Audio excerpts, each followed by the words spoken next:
Welcome to our Watch app programming course from Edgionics. My name is Brett, and in this lecture, we're going to look at the Watch app interface.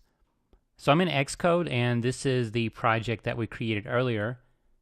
And I'm just going to go ahead and clear out these prints because we don't really need those anymore. And we're going to see how to drop objects onto the interface for the Watch app and what those look like when the Watch app is running. So what I can do is close the extension section because we're not going to be working with any code. We're just going to work with the storyboard and the UI elements right now and the scenes in the Watch app. So I'm going to click on interface.storyboard, and here I can see the different scenes that are available to me. This is the one we saw earlier, and our watch here doesn't have anything on it. So if I open up the utilities pane, we have just the one scene and there's nothing there. And in the document outline, it's just the interface controller. So it's fairly blank and nothing going on. And a little further down, we have our glance, and then we have our different kinds of notification interfaces. And in the WatchKit extension, we can see we do have controllers for those where we can add code and do different things with them. And just to explain briefly, this glance is where the user will pick up their wrist, look at their watch, and your app can then provide some kind of quick information about the current state of the app that the user might be interested in.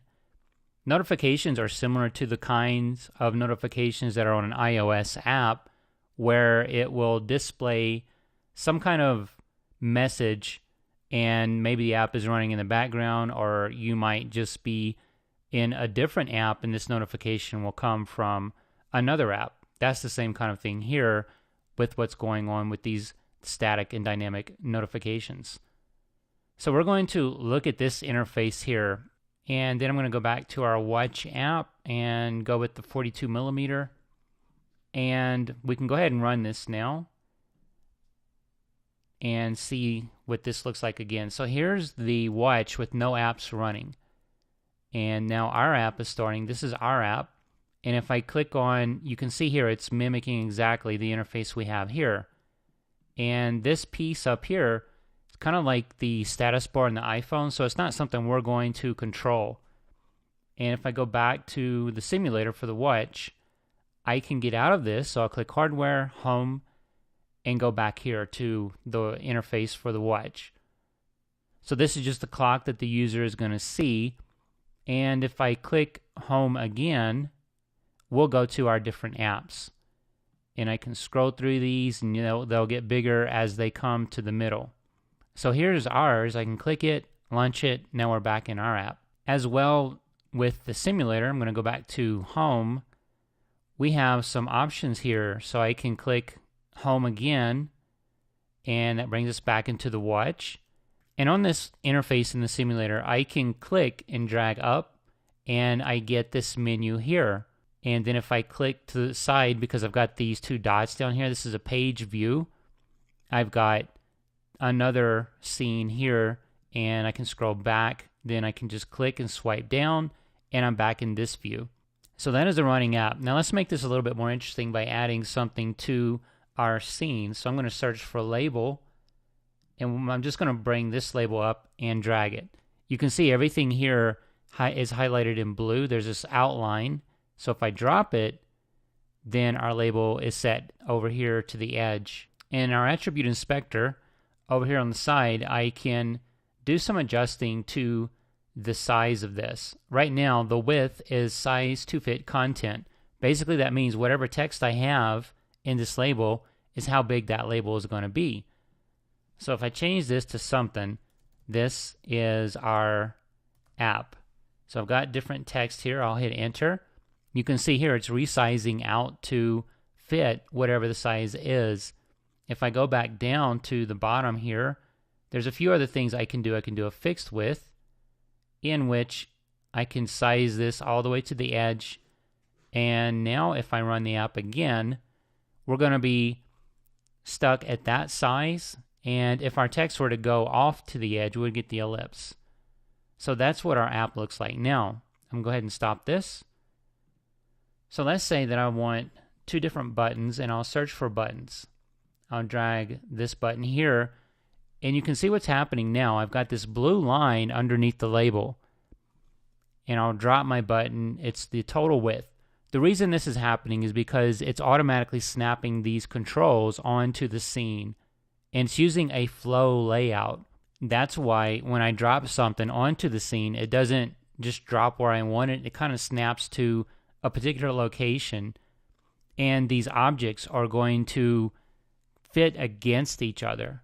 So what if I want two buttons? So let's say I've got this button here and I am going to change it to this. And then what if I want to do another button on the side of it?